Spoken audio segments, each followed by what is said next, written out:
Good morning, Rotary Club of Centennial. All right, Diane Zing was supposed to do the inspiration this morning. She called me. She has car trouble. She said she emailed her inspiration to several people. Did anybody here receive it? What? No volunteers. Diane, would you please? Okay, so Diana has an invocation for this morning. On this day of your life, I believe God wants you to know that all you have to do is know where you're going. The answers will come to you of their own accord. Earl Nightingale said that, and he was right. Set your sights and do it now. Do not wait until conditions are right or you have all of the money saved. Whatsoever else you think needs to be in place is finally in place. Set your sights now. It's the setting of sights that creates the outcome. Life proceeds out of your intentions for it. Thank you, Diane. Tom Buck, would you lead us in the pledge, please? I pledge allegiance to the flag of the United States of America and to the republic for which it stands, one nation, under God, indivisible, with liberty and justice for all. Thanks, Tom. Jeannie Henshin, do you have a Rotary Minute for us today? I do. Rotary Minute. Yeah. I've heard some of the newer members talk about the pin, and so today I went in and looked up about the Rotary pin. A lot of this I didn't know. The first lapel pin in the history of Rotary was designed in 1909. The wheel itself became the symbol of Rotary in 1906, a year after the club's formation in Chicago. An engraver drew a simple wagon wheel with a few lines to show dust and motion. 14 spokes, no cogs, no keyway. Paul Harris reasoned that the wheel symbolized civilization and movement.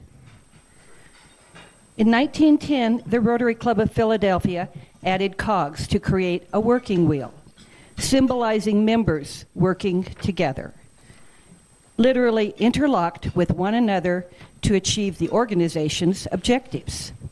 They used 19 cogs in honor of their club, the 19th in Rotary. In 1918, two Rotarian engineers, Charles and Oscar, petitioned Rotary to amend the design of the wheel. They argued that a cogwheel, only engineers will understand this, that a cogwheel with 19 cogs would not work. Also, the emblem had square-cornered teeth of disproportionate size, and the cogs were irregularly spaced. However, there remained many versions of the wheel for a long time in every club all over the world. It wasn't until 1922 that the Rotary International Association declared that all Rotary clubs should adopt a single design as the exclusive emblem of Rotarian. Before the approval of Charles and Oscar's gear wheel, the president of Rotary Club in Los Angeles submitted one change. The hub design of the new wheel is that of an idler wheel or a gear, there being no provision for the reception or transmission of power to or from a shaft. Incorporating a keyway would make the new wheel a real worker. So in 1923, the keyway was added, and the design which we see on our pins was formally adopted as the official Rotary International pin. And it goes on to say, why wear a Rotary pin? I think we all know if you wear your Rotary pin, and if you wear it every day, you'd be surprised the people you'll meet, the new friends you'll make. In fact, guys, you'll have to confirm, but the first 10 years of this club, you had to wear your pin to every meeting or you got fined $1. Is that right, Tom? Yep. I know Hank had two because he would often leave his in his shirt collar or in his jacket, and then the cleaners would give it back to me a week later. But we have met a lot of wonderful friends because Hank had his pin on all these years. In all our travels, we met great friends in the airport in Marseille, France, that are still my friends today because Hank had his Rotary pin on. He got to meet Guy Fieri on the airplane one day. That was his favorite chef because he had his Rotary pin on, and Guy Fieri is also a Rotarian. So wear your Rotary pin every day. It'll open doors for you. Thanks, Jeannie.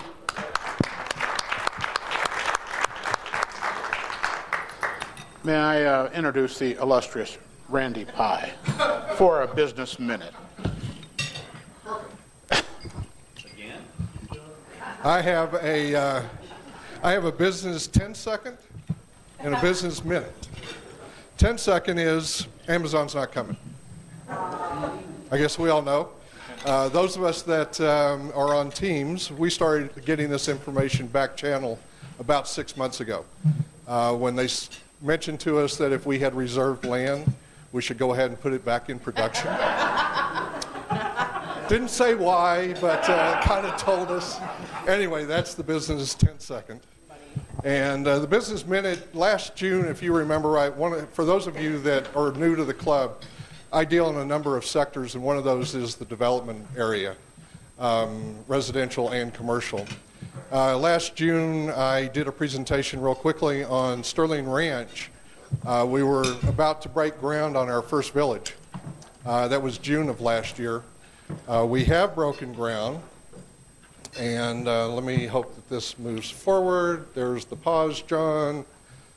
Let's try it again. John. We have broken ground, and this is the overall look of it. Go ahead. That I showed you last time. This is what I showed you last time. This was the best I could do because we hadn't broken ground at that point. This was the first village, and it was the depiction of where the different homes and different things were going to be. Go ahead. This is us just breaking ground, and we were just starting to put our infrastructure in. This is today. We have just over 200 residents on site. We have 200 additional homes that are in production that are sold. We have an additional 400 lots that we are currently putting into production. And just leave it there for a second, John. Well, that's fine. That's fine. We'll just move right into the Sterling Center, which is our first commercial. I know, I'm hurrying. Our first commercial building. It has Siemens in it. It will have a coffee shop and a brew pub. Not a brew pub, it's a tap room. We can't call it a brew pub. It has UC Health in it, and we're really excited about that. We'll go ahead to the next one. And this is the Providence Village Rec Center. This is our first of several rec centers that we have, and we just broke ground on that about a month ago. And we are in the process of taking 2 additional villages through before the end of the year, which are going to be another 2,200 homes. So since June of last year, where we had nothing in the ground, we got a lot going on. That's it. Thanks. Thanks, Randy.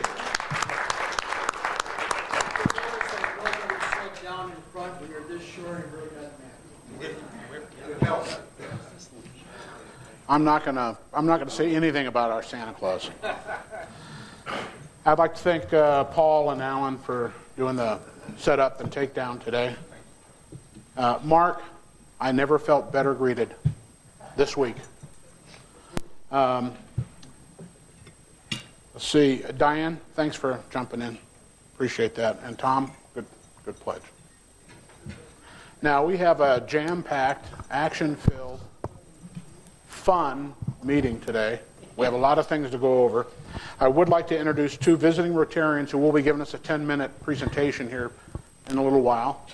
George Peck, stand up, George Peck, and Jim Rogers from the Aurora Club. You guys want to introduce yourselves? Or? Thank you for having us. I'm Jim Rogers, and this is George Peck. and we're from that very backward place called Aurora. And it's nice to see Diane. She used to be with us, and for some reason she upgraded to your club. What did you do? You must have done something remarkable. She upgraded our club. Oh, very good. Considerably true. Oh, nice, George. First of all, I want to begin by thanking you. You may remember 5 years ago, I guess, maybe 4, I came to your club a couple of times to talk with you about a water project in South America.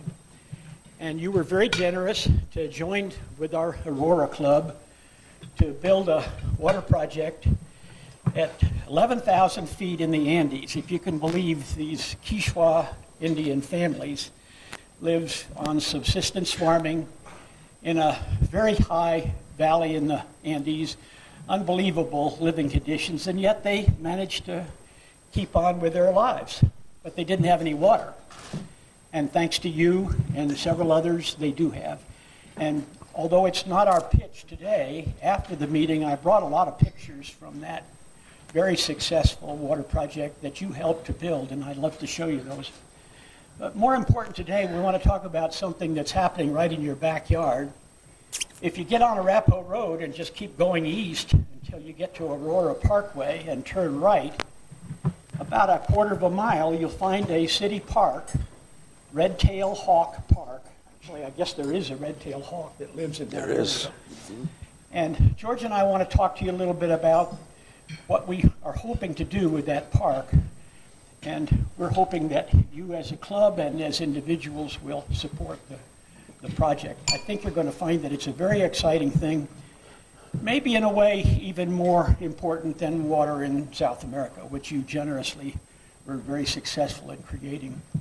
So I'll let George discuss the program, and then I'll come in later and we'll try to answer any questions that you might have. But thanks again for having us, and we really appreciate the chance to talk with you for a few minutes.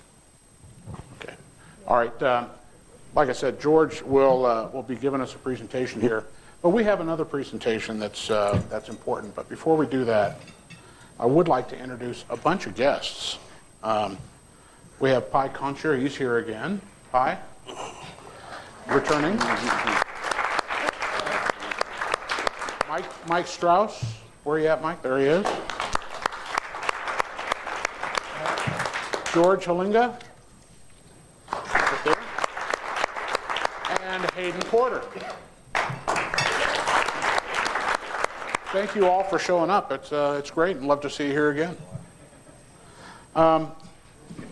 We do have some time constraints, so I want to, before we get into club business, I want to let Samantha Rowe come up here and give a little presentation. He just was doing an introduction. So. Good morning. It's that time of the month. Student of the month. Say again. Not that time of the month. Say again over. Sorry about Whiskey that. Tango Foxtrot over. Now it's all falling apart. You shook me all up. I know, exactly. Sorry about that. The other time of the month is student of the month. So I would like to invite Carmen to come up, and John McCoy. John McCoy is our student of the month for November. He is from Arapahoe High School. Now I'm all flustered. So. Exactly. So we'd like to welcome John. Congratulations. John is going into studying biology. He's someone who has been struggling with dyslexia and started working with students and teachers to help them understand how to work with students and students how to deal with the problem of dyslexia. So I'm going to let Carmen say a few words, and then John, you'll be able to say a few words to the group, and then I can walk away. Good morning. It's always nice to be here. When I selected John for Student of the Month, one thing that just really stood out to me is he is just really a nice young man. He's not in my alpha, but I've had the pleasure of working with John. As Sam mentioned, he has dyslexia, and so he has his test read to him. So when his counselor is unable to do it, I kind of now stepped into that role and have just gotten to know him. And just to see how hard he works, and you know, he still takes AP classes, and he's just involved all over the school and helps, and I mean, you just couldn't ask for more. And he's a young man that just does not let his disability stand in the way or get in the way. No excuses, no anything, you know, for his academics. And he's a great student, and I just thought he was just very worthy of it. He's just such a great young man.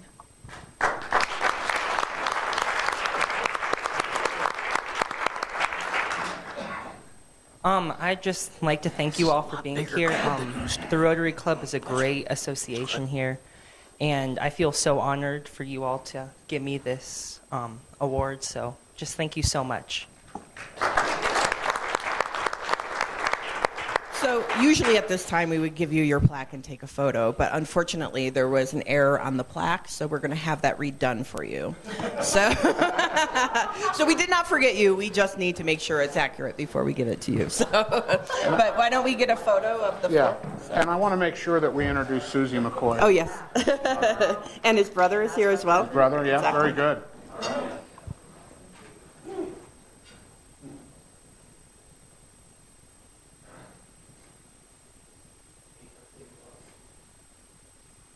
All right, thank you very much.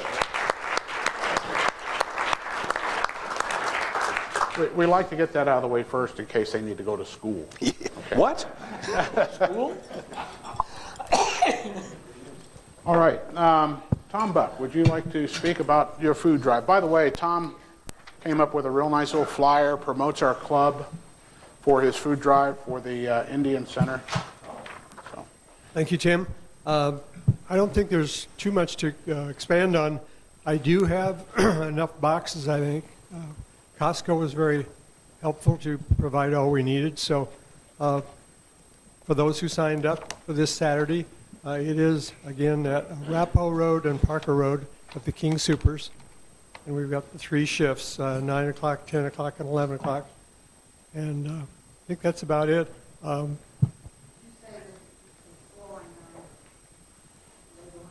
Pretty much. If anybody wanted to add on that didn't sign up, I would say the second or third shifts would be best because we've got surprisingly quite a few for the first shift, and all good quality people, though. So I think we're going to have a great time.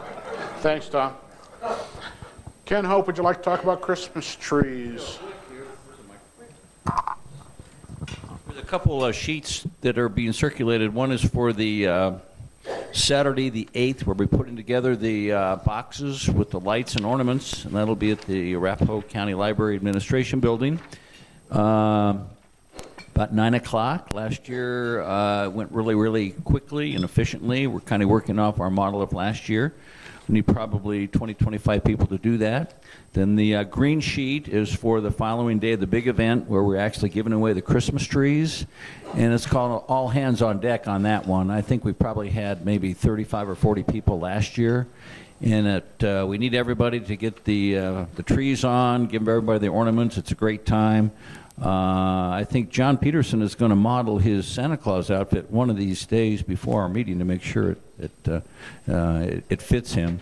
So anyway, please sign those, and we are having a Christmas tree committee meeting today after our meeting at 8:30. Thank you. Okay, well, the December 8th date is a good segue into December 7th. And what are we doing December 7th? Our Christmas tree, holiday party. Holiday party. There you go.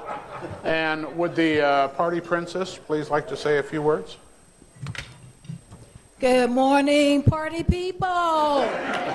It's time for a brief princess report. So on Saturday, I was joined at my she shed by several other princesses who belong to Rotary. And we assorted, cataloged, and kind of basketed up the baskets. And we have some amazing gift baskets that we're going to be sharing with you guys. As of this point, we have about 25 to 30 baskets, and I continue to get items for the baskets from you guys. So I can't thank you enough, but I would like to point out those princesses who were with me on Saturday, just to give them a shout out. Roxy Hahn was there, Ann West was there, and a special shout out to Ann because she's been storing all of the travel items in her basement all year. Every week she... Now my basement is full, but that's all good. Okay, so who else was there? Karen Fleck was there. We had Sherry Shelton, Tripp's wife, and Sarah Nielsen was also there, and she was the one that was cataloging the items and getting them online. So you guys should be getting something pretty quickly by email or however she's going to do that, so you can see the items online beforehand, and I believe you'll even be able to sign up for the auction beforehand. So that's all I've got. Thank you again, everyone. Be blessed. Okay, as an add-on to that, Tripp Butler would like to say something. Yesterday, the RSVPs went out for the party. It's a little bit different from what you've seen before, except that it says RSVP right on the subject line. But it's when you get in there, it's also a opportunity to register for our silent auction. And all you have to do is register, name, address, name, phone number, and email. Essentially, is the end of it. But you need to register for every guest. So if you and your plus one are coming, register your plus one as well. Don't need credit card information for everybody, just their name, phone number, stuff. So that is an indication that you are attending. It's a little confusing because it says it right on the front, please RSVP for everyone. But look at it hard. It's a little it's different from what we're used to. We are going to send an email out with more explanation, but take a hard look at it and register for everybody. And if you hadn't got it, I know Sarah Nielsen sent it out. I've already had a couple of people say they hadn't got theirs yet. But let me know or let someone know, and so we can make sure you have a copy in hand, because it's going to be a high attendance. Hey, Tripp, mine went into my spam folder, so people need to look at that. No, we have one of these for each table. One of these. So, question about that. So, if you sign up, that means you're coming to the party. Yeah. Well, don't you want people to sign up so that they can do the auction even if they aren't coming? Well, this round, for absolutely sure, it's an RSVP. We have to get an RSVP. That's a great point, but we do need a solid number of folks coming to the event. We have to turn that number in pretty quickly. So, absolutely, if you're coming, if you're signing up for somebody, please sign up so we get that number. But we'll follow up with. Hey, Tripp, if somebody does want to just sign up for the auction and not show up, if they sent you an email saying, I won't be there, can we just take them off the count? Would you let me check with Sarah Nielsen on that before I commit? But that's not intuitive. The way it signs up, it's after you take your credit card. But for those of us who aren't attending, we've already worked out our proxies with Barb. Yeah. So I sent my information on, but it's not intuitive. Yeah, it's a little confusing. Don't let it get your goat. It's just keep plowing through it.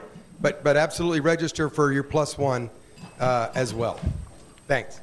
Thanks, Tripp. Ann West, Meals on Wheels.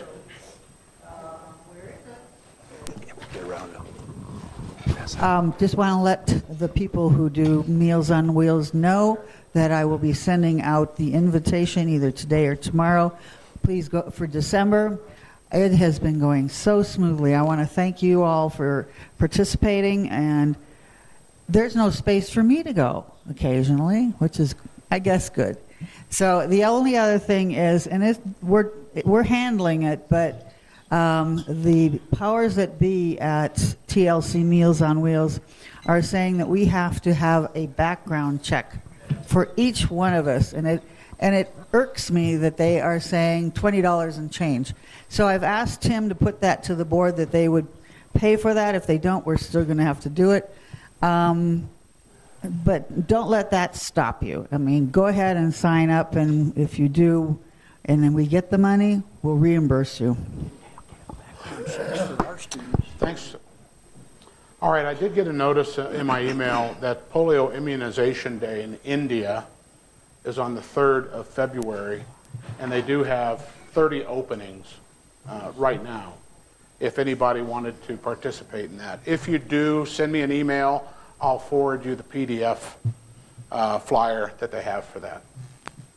And let's also not forget that tomorrow night, the good folks at CASA will be having a Thanksgiving dinner courtesy of our club. I hope that we've got them covered. If you haven't volunteered for a dish, it's not too late. Yeah, Phil.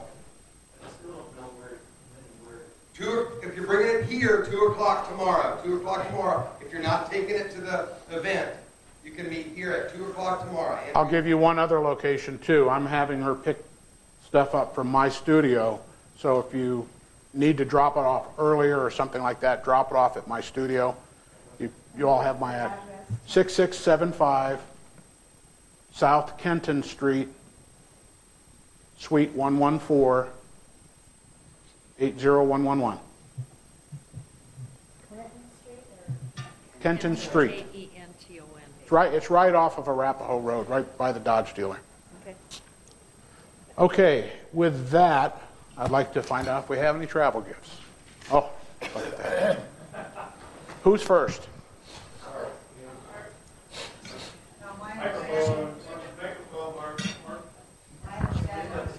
So it always takes me a while to get my gift here. But, this is a silk scarf from Dubrovnik, and that's a picture of the city there on the scarf. And then I have some cherry grappa from Dubrovnik to go along with the scarf. This stuff is really good, really strong. They just give it to you in a little, shot glass, and you can feel it right away. So hopefully it's not too late for a basket. Thanks, Barb. And in the spring, I went to North Carolina and brought back some preserves and things like that. So I brought some things to add to the gift basket. Some country ham, which I cannot find here, if anybody loves country ham as much as I do. And then my choice gift is, I think this is very exemplary of West Virginia. It's some corn whiskey from 100% straight corn whiskey from Platte Valley. And I thought, if nothing else, even the container's a cute jug. And then, even though this is from Colorado, I thought it went along with it. It's a Pigs and Taters candy bar. That's it. Okay, any other travel gifts? And for those guests that don't know, what we do with the travel gifts is that all becomes part of our holiday party auction. And the auction raises money for our foundation. So with that, who has happy bucks today? There you go. Start here. Who's happy? You need a microphone first. I can tell that Pie's happy. Come on, Pie. You got a buck there somewhere. Paul, come on. Somebody's got to be happy. John's happy. Come on, we got to have some happy people here. Ah, there you go. I extorted it from him. Anybody else here at this table happy? Oh, yeah. What are you happy about?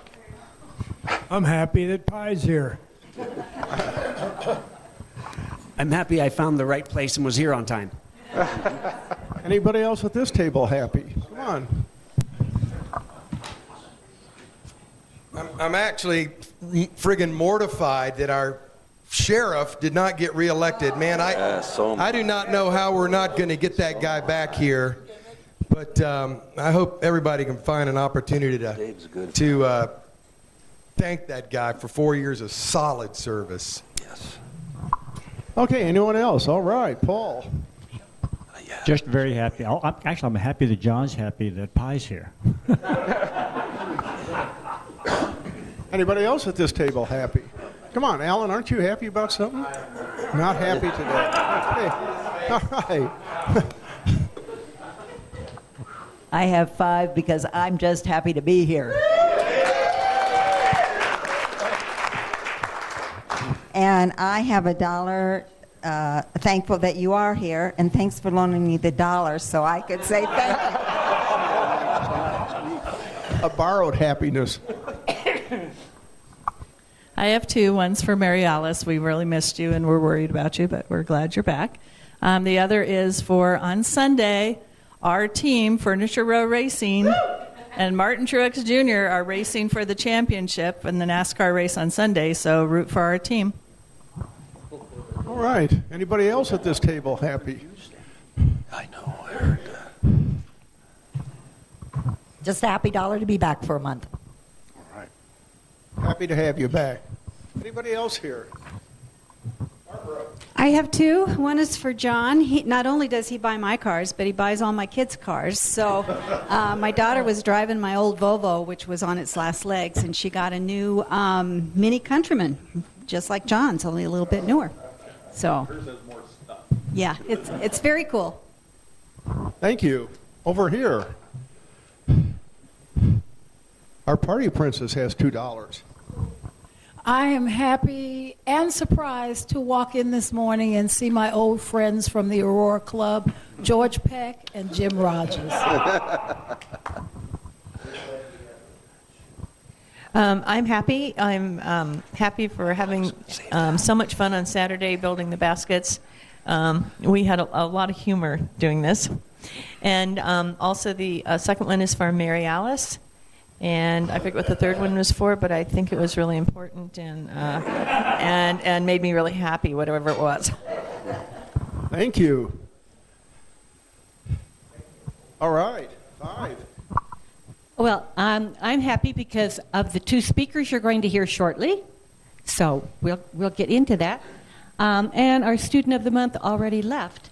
And Mary Alice, I'm so glad you're doing well and you're here. I have a give him a hard dollar to Al. We had a little get together last Thursday at our house to show off Tripp's work, and Al called me on Friday and wanted to know what time the party started. I told him the food was gone, but he was welcome to come by and have a drink. Oh, and I forgot. I just happened to look at my phone, and Diane has car problems. So she had sent the invocation, but we can use it another time. So I have two. Mary Alice, great to see you. And for all our guests today. Thank you. Anybody else here? This table? Gonna move on then. Over here, John. For my new acquaintance, George, we're slightly more than acquaintances, but we are working on a new project together, commercial project. And today and tomorrow, I guess we and our wives and some others. Thank you. Anybody else at this table?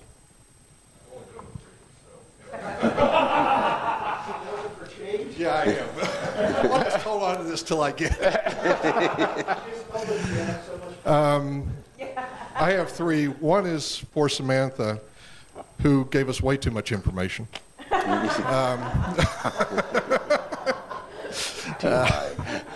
Who will never live this down, just so you know. And the other one is for Pi. We've got to do something here.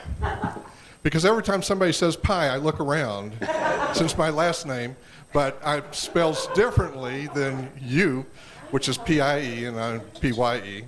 I think we just both go to P-I. That'll make it easy. For all of our guests and our 2 guests from Aurora, it's very nice to see both of you all. Oh, I guess I'm doing 4. Mary Alice, nice to see you here. Your dear husband scared the heck out of us.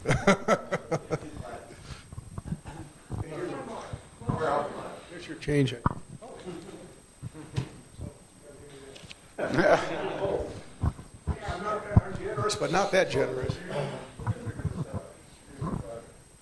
So I have 5. First of it is an awe buck. If you want to know what a high school linebacker eats for breakfast, I just sat here and watched Raphael eat pancakes and bacon and waffles, and I'm just hoping, and syrup, and I'm hoping that you can get past the sugar coma that's about to hit. Excited buck. Still picking on Raphael. CU plays on Saturday, and Raphael conveniently arranged his championship football schedule around so that we get to take him on Saturday. So good luck with everything there, and I'm just excited to spend some time. I'm excited to be back as the Hoffs will go forward. One of us hopefully will be represented here every once in a while. Mary Alice, super thrilled. It was not the news that we wanted to hear, but I'm just so glad you're back. You are an icon in this club, and yeah, we're just really happy to be here. And last but not least, as a skier and someone who loves the change in seasons, I was thrilled on Sunday to be skiing and appreciating the snow. Okay, I'm going to hit up this table next. Who's happy over here? John's happy. I am happy because Paul Horiuchi's son Blake was in the hospital and he's back home now and recovering. And Ann's happy. Yeah, I'm happy for snow. I just love watching it come down, and it was about 6 inches on our deck. Unfortunately, it quit. And the other is, of course, for Mary Alice. That really concerned me. Plus, having Mike here, finally, this is his second attempt. Jay. All right, I have two. One is for Mary Alice, nice to see you back, and the two is for all the guests. Thank you. Here, this table. I've got one. It's great seeing Mary Alice here.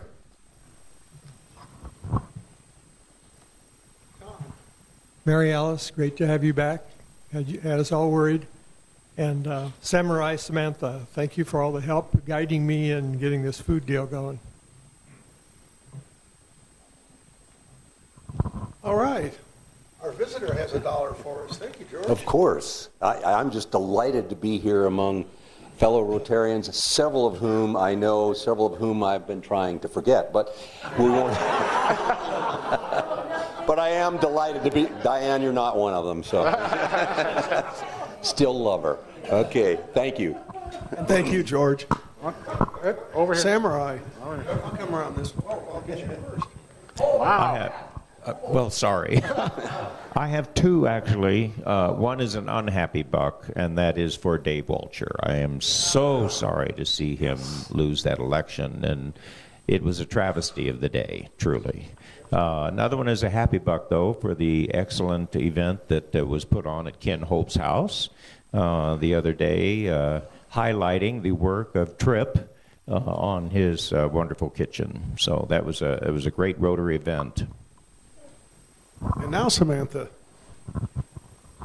Well, since I'm a student, I only have $1, and that's going to stretch out. So I have a quarter for every guest. So thank you for the 4 of you for coming. We really appreciate it, and I'm sure Samantha Rowe will give you a membership application. And Patrick, last but not least. No, we got one more over here. Anyway, mine is for our primetime leader, Mary Alice. I'm glad she's back in action. And thank you. The treasurer has my $2, I hope. Yes. Good. I'm just happy amongst all these smiling people. You are first rate. Thank you. And thank you for visiting. Right here. I don't need that. I have 2. One is for all of our guests. Thank you for coming. The other one's for Mary Alice, but it's for a different reason. Mary Alice, I don't know what juice they gave you while you were in the hospital, but Ken Hope sent out an email with a list of tasks and everything else for the Christmas trees. And I just got it. I'm looking at it, and I got a phone call from Mary Alice. She says, "Did you order the ornaments?" No. So I don't know what they gave you, but I need some of that. So, okay? All right, thank you. And with that, I would like to hear from our Aurora Club. All righty then. Somebody put a microphone on me. This really feels like I'm back on television. And that's a long time. I'll stand up. Okay. Yeah. First of all, let me thank you all for giving us this opportunity to talk about one of our big projects. Now, I'm a little disappointed because Randy, I expected him to introduce me. I come walking in the door, and he and I go way back. Oak Chamber of Commerce people, that sort of thing. And I expected him to do the usual introduction he does. And now, ladies and gentlemen, here he is, live and direct in beautiful downtown Centennial from the Aurora Club. Give it up for George Peck. He does that all the time.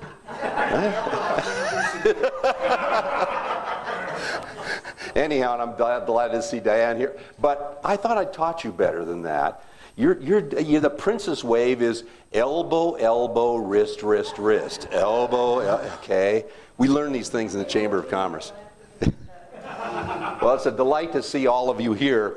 We have a big project that we're trying to do at the Aurora Club, and we think it impacts this entire region. And it's the Red-Tailed Hawk Inclusive Playground. Quick background. We had about a year ago in October, we were searching for a great project after Jim's water project that we could do that would have an impact on the community.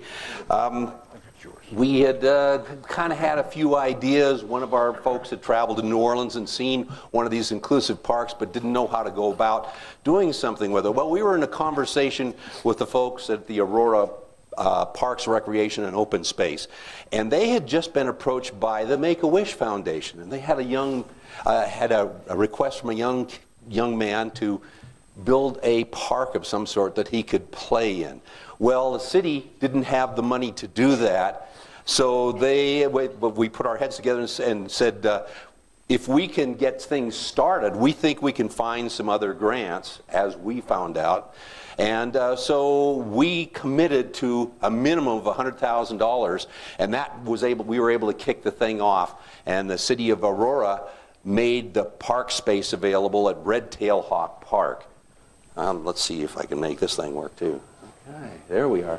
Anyhow, this is all about Ashan. Ashan is a little youngster that this park really started for. This is his wish.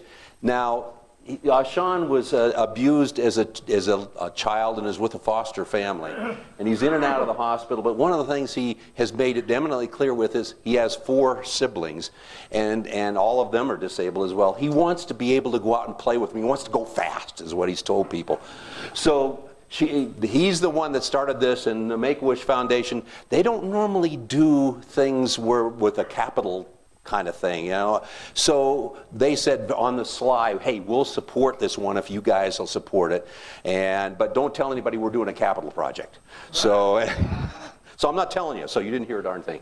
Anyhow, that sort of kicked it off, and we were able to get things going, and now we're well on our way to creating an all-inclusive park. And I'll tell you a little bit more about that as we go along. But one of the reasons we need that thing is 1 in 5 kids has disability of some sort or another. 13% of all children. This is national research that we got into, and this applies to our area as well. There are 4,200 children in special ed just in the Aurora and Cherry Creek School District. You know, and that covers us right here in Centennial as well. And we wanted to create something that would benefit not only the kids, but the parents too. We were starting to hear from parents in wheelchairs who said, I can go to a park and they say it's ADA, but you can't go into that gravel with a wheelchair. So building a park that's good, not only good for the kids, but also for the parents was very important. And there's only one other and it's kind of starting up in the northern part of Denver, sort of like this. So it's something that's needed for this entire area. And in our research, we found people would actually drive here, spend a night so their kids could play in a park like this. So that's how much need there is for that out there. This is where it is. I think Jim described it very well. It's right off E470 there, off Guard Trail Road. I'll give you a little better. That tells you the access there. This is where it kind of fits into the Red-Tailed Hawk Park area. The area over right here in the circle, you see the circle, that expands over there. That shows you where the park will be. And we are very excited about that. And trust me, the folks in Aurora Parks, Recreation, and Open Space are just excited about this. We have a couple of moms that are in pros who have children that will be able to use this, so they feel very strongly about it. It's the good thing about this, it's an existing park. It's undeveloped space that we can move into very, very, very quickly. What was our goal? To create an inclusive playground where children with all abilities have the opportunity to play and explore. When you think about this, you know, we have a tendency to think of disabled children, maybe somebody in a wheelchair, but disabled children come in all sorts and types, including things like autism. Where does a kid who has autism, where can he play without feeling like everybody's moving in on him? So him or her. Anyhow, some of the features, there's the list of them. I'll go through them one at a time.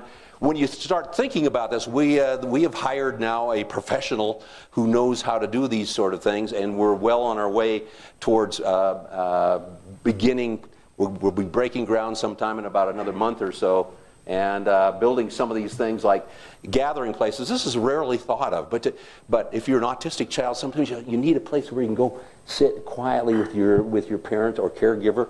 And so one of the things we need to design is nice, quiet places for people to go sit with their family, maybe meet another family, that sort of thing. Sensory gardens, if you're blind, you can't hear, those sort of things. A sensory garden opens up the world for you because there's things to touch, there's things to hear. If you can't hear, I'll show you another device that you can feel the vibrations on. Gardens that you can smell. So all these things have an impact on children with various abilities. Sound and music, we found this is a huge thing that kids will just light up with.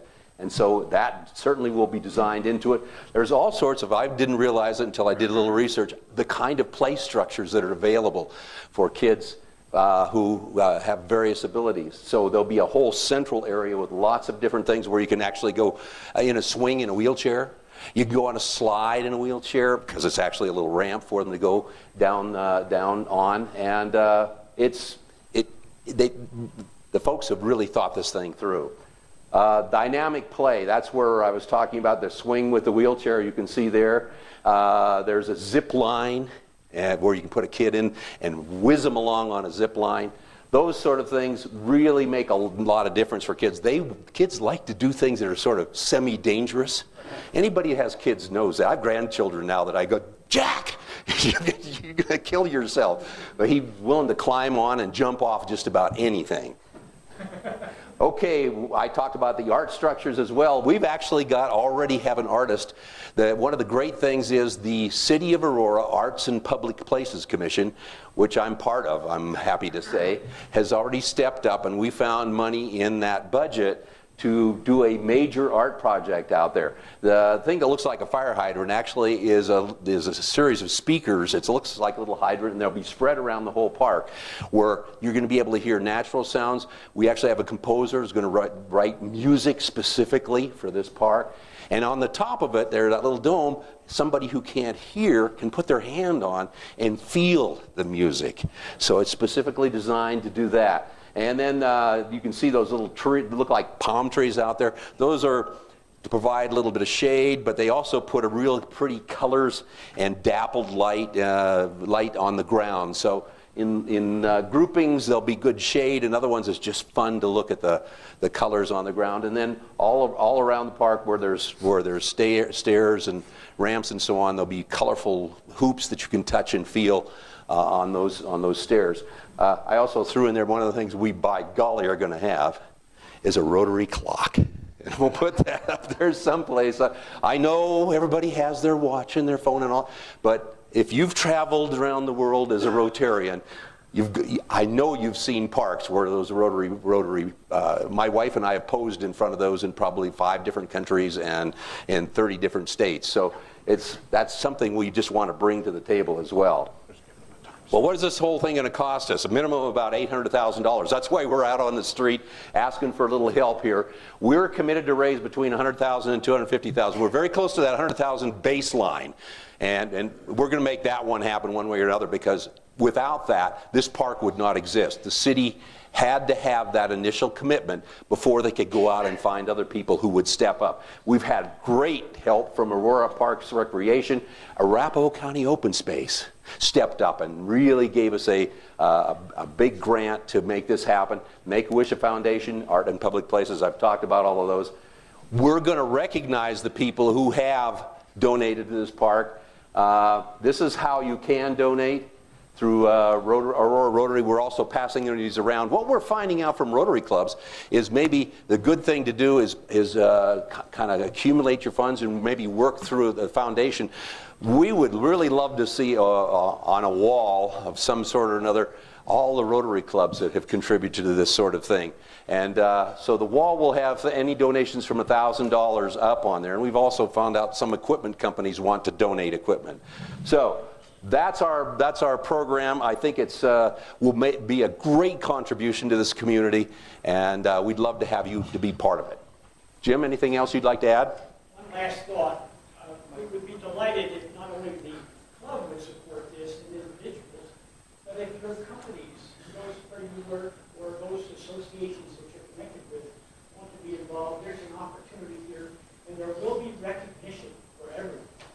I just ginned this up, but it kind of gives you an idea. Contributor to make this work. I think it's going to be a huge success for the entire South Denver metro area, something that you're going to be very proud of. And this is not, we didn't get bottles of salad dressing, but the Newman Foundation, believe it or not, has stepped up and will be supporting us as well. So we're very pleased. We're finding people that really believe in this project.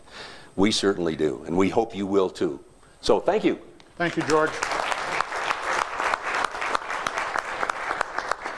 Jeannie, would you like to introduce our classification talk speakers? I would love to. John Bellum is sitting right back here, and he's going to lead off with the first classification talk. And I think John has a microphone for you. John has already, as you know, become one of the co-chairmen of the program committee, so we've got him working.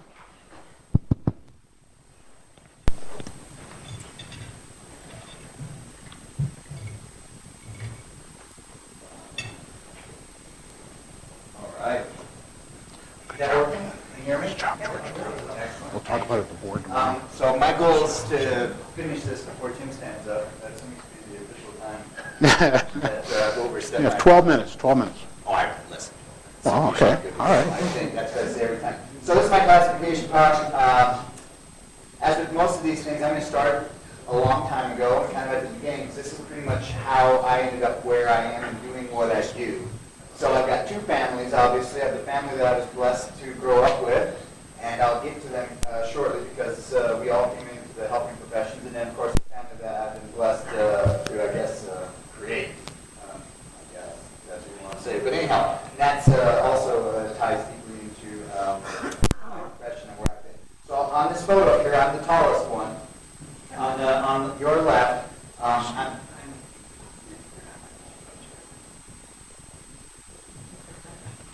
how's that? Better. Excellent. Thanks, Doug. I'm the tallest one. I can't. That is a fact. Not the smartest, not the best looking. So to my left, that's my brother. He's a school teacher and a coach. To his left is my mom. She's a retired school teacher. To her left is my sister. She's a nurse, but would have probably been the best teacher of all of us. But she went into nursing because she could probably deal with bodily fluids, and the rest of us can't. And then to her left is my father. He's a teacher and a former school administrator. So what you can see is that regardless of where I was going to go in life, I wasn't going to go too far. Monetarily, I should probably say, but also in terms of where I'm going to be. And then my dear wife, who I met because of my profession and my teaching, she, when I met her, was a teacher and was a hell of a lot better teacher than I ever was and ever could be. Okay. My kids, well, you'll have to wait around 30 years for their classification. So I went to college. I was there in the late 80s and the early 90s. I had a photo up here. I had to cut some time. I had a photo that showed me in the National Guard, all right, because I really did want to be a soldier. But two things happened. One, the Berlin Wall fell, and they didn't need officers that much anymore. Two, I found out really quickly, I'm not really a military kind of guy, all right? Really listening to orders and doing things like that didn't work out for me. So I did my 6 years, got my schooling, but then I knew that I had to go off and find something that I really wanted to do. So I wanted to go overseas. I wanted to go to Prague. I wanted to write a novel. All right? Because in the early 90s, they said the next Hemingway is going to be in Prague. So, and I was going to be that guy. I had a job interview, though, with a American school that taught local kids and expatriate families in northern Poland on the Baltic Sea. You kind of see a picture down here. Beautiful place, spectacular place. And they said, well, John, there's a train every night to Prague. And I said, I'm there. Went to Prague I think one time. The fact is, and it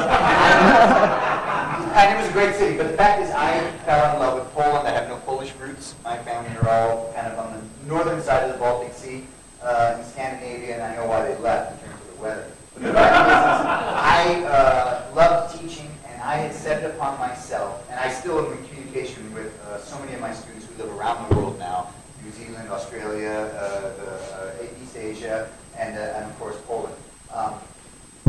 And this is all I wanted to do. So had a great time. I met my wife over there, who was teaching French at the time, and actually ran this little school for a while, and it's still there. I got to see it again last summer when we were back. So that in and of itself, after me running it for a couple of years, that it's still there is a complete surprise. So, that's the truth. The next phase, I was going to be a teacher the rest of my life, and we were going to go and live overseas and travel around the world, and that's all they wanted to do. I came back, and I ended up at University of Nebraska. I was getting my master's degree to be a school administrator. I was there full time, and I got into online learning.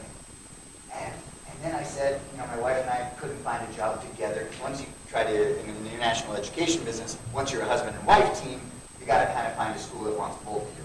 And they wanted her, they didn't want me. So I decided that maybe this isn't going to work out. So I had to revamp myself. And I just ended up sticking around higher education. It was like another womb. It was awesome. I didn't want to leave. And I finished with my doctorate, and then I had to figure out what to do. I was in Lincoln, Nebraska. My wife, who was French, said, we're not singing in Lincoln when you're done. And so we ended up at the University of Vermont, which was my first gig in higher education, and had a great time at the University of Vermont. Loved it. Again, saw a part of America I'd never planned on. And then got into, by happenstance, got into more online learning. Even though I was an evaluation guy, I had trained teachers. And I said to myself, you know what? University of Vermont, they don't need me. And in fact, the students don't need me. They all drove Lexuses, nice cars. They came up from New York and Boston. A great university, great time for them. I said, I want to work with adults. I want to help adults finish their degrees. So at that time, there was an advertisement for a university called Colorado State University, Colorado, which I thought was the dumbest thing ever. So I applied to that because it was going to be a new online university focused just on working adults. And sure enough, I got a job there. And my wife and I moved from Vermont to Denver here in 2008, 3 weeks. Sold the house, packed it up, jet clampets, moved our family across the country. And since that time, I had 10 great years at CSU Global Campus.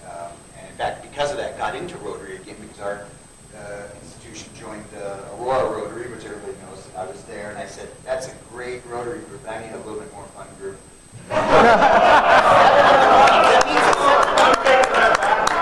It's a breakfast group. I'm kind of dull and boring. A couple of photos up here of my life. I didn't see the world as a higher ed professional because we set up a lot of partnerships around the world. So that's me. We have our, even though we're an online university, we had our graduation every year, different places, out through every place. I love that time of year, and I got to shake half the hands of all our graduates. The other half were shaken by our president, Dr. David Tinker, and it was awesome. Okay, and that young man right there, we kicked him out. That's not the official term, but he bombed his first 2 classes in grad school, and he was basically out the door. And he called me up and just said, "Look, my dad died. I had all these problems." And I was the provost. I'd heard all of these because I was like the guy of last resort.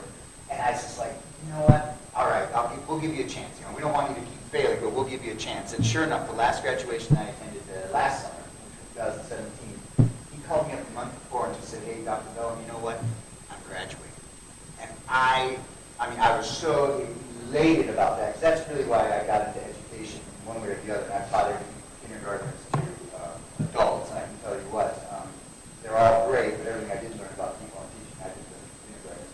So the fact is, though, is that I ran, by happenstance, and I bumped into him on the way out and ran into his entire family, and they were so incredibly proud of this young man for finishing his master's degree, making his father, his uncles, his father's brothers happy. And the other ones, just some opportunities I've had to go around and see higher education around the world, and so that leads me to where I'm doing now. People always ask me, what do you do now? So 3 years ago, CSU Global Campus spun off an organization. It's called Beyond Campus Innovations, and we are a for-profit entity that's owned by the CSU System Foundation. So as we generate revenue, the idea is that we pay a dividend that goes back up into the system that can be used by the system really to invest wherever they want. So in fact, I'm running a private company now, but it's still really a nice idea that our revenue, our work goes back up to help other students. It could be anything they want, scholarships, investments in technology at the other campuses. And what we do is, so when we created it, we wanted an organization that was outside of us that could support CSU Global, help us with rebuilding courses, help us with enrollment, help us with a lot of these tasks, and that's what we do. And so we work with consulting. In fact, I'll be in Florida at the end of this week, or end of this month, helping a university that's preparing to put their programs online. So we'll be there working to prepare and support them on that. We do curriculum development, build new courses, actually build the stuff that students work with online. We do marketing and student enrollment. enrollment. We're currently marketing and doing enrollment for the MBA program for CSU Pueblo as part of a pilot. And then finally, we'll actually we do technology solutions, and we actually manage faculty. 3 programs for a university in the Middle East, our institution does. And we work with everyone. We work with higher education still, but we do a lot of corporate training now. We take corporate training, they used to do things in PowerPoints. We move it online so that they're able to expand the reach of their training platforms. We work with nonprofits. We're working with the Marijuana Education Institute, which provides training for teachers, counselors, and parents about the impact of marijuana, and so we put their programming online. And then we've done some work with government entities, obviously CSU Global in one sense, but we're actually putting out bids for projects for the Department of Youth Services, so we'll see those. So having said that, I kind of find it interesting to have a classification talk. When I think of myself as a young man who's only halfway through his career. So honestly, I don't know what my next step will be. I'm enjoying BCI, Beyond Campus Innovations. I hope to be there for a while, but I think I've probably got at least 2 more gigs in me that probably revolve around education and where I started as a family, and still hopefully allow me to provide for my family. With that, thank you very much for this opportunity.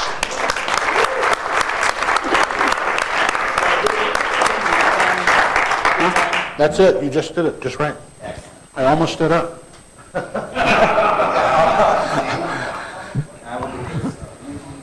Okay, and this is Angie Oselli.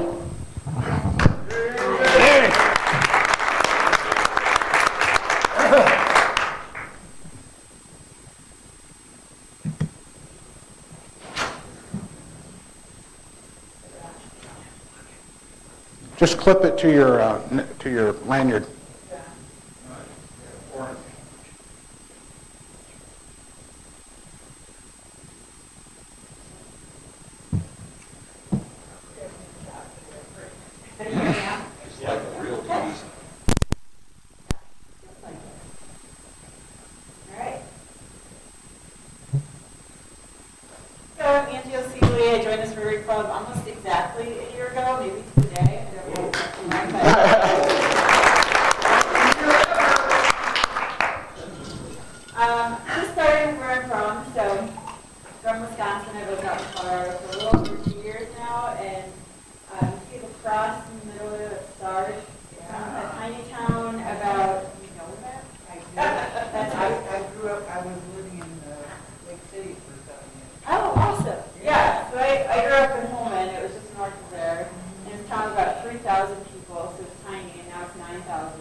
And then kind of my favorite company spent the most time at, I worked at Harley-Davidson in the Product Development Center. So I started out in finance there, and then eventually I kind of wanted to try some different stuff, so I became a program manager, and I was running some of the motorcycle projects.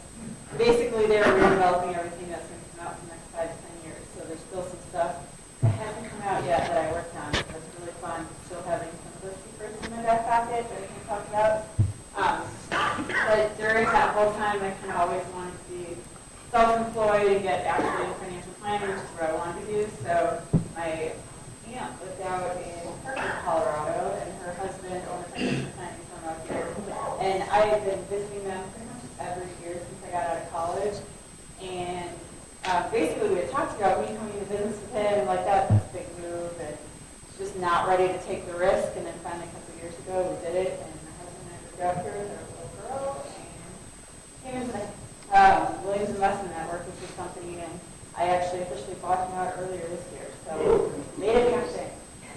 But it was good. It was an awesome transition, and now it's a totally different type of stress than what I had in the corporate world, but it's a lot more rewarding. I was saving companies millions of dollars, and you kind of get some awards and pats on the back and things, and you're saving people money. It's just a lot more real and rewarding. So it's been really fun so far. Excited to see where it goes.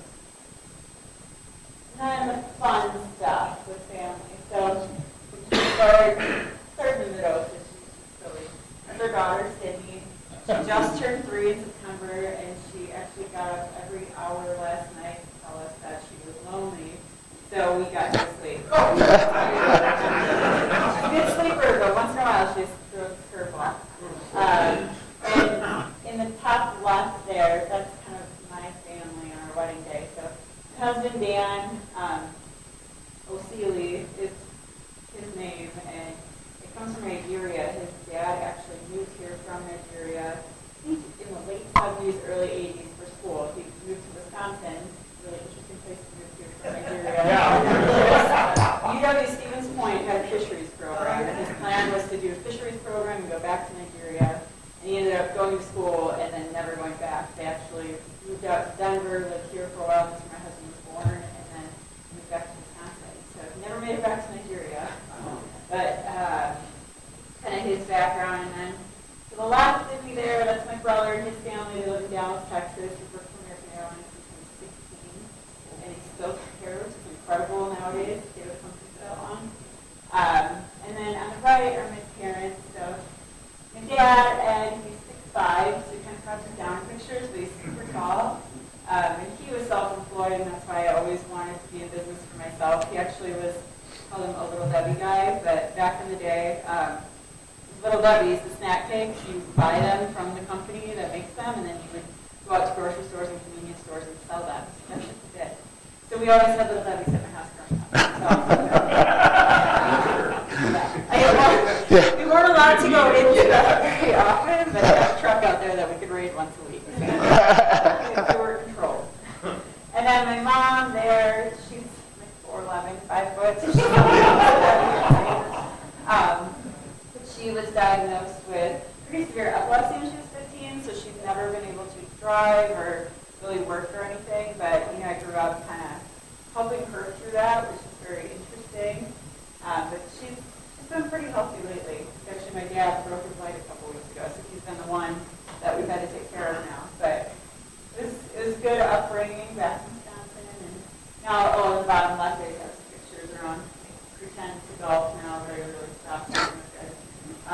But hiking, obviously, out here, and then reading a lot too. So that's kind of me now, I guess. Hey. Yeah. So, any questions or anything? All right.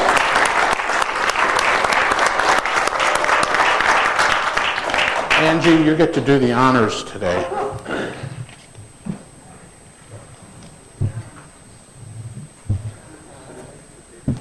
should have entered today.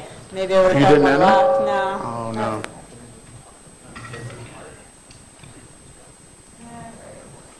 043. Oh, just before me? 043. I'll claim it.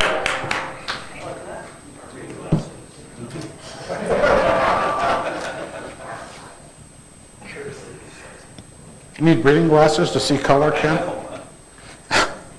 right. The club is very happy happy to buy you. Thank you, thank you, thank you. You want to see verification? No, we trust our It truly feels that. Clear. Clear. And thank you for that. All right, just one reminder, board meeting tomorrow morning at Cottrell's. Everybody's invited anytime you want. So Cottrell's, 7 a.m. And with that, would you please stand and join me in the things we think, say, and do? Is it the truth? Is it fair to all concerned? Will it build goodwill and better friendship? Will it be beneficial to all concerned? Go out and change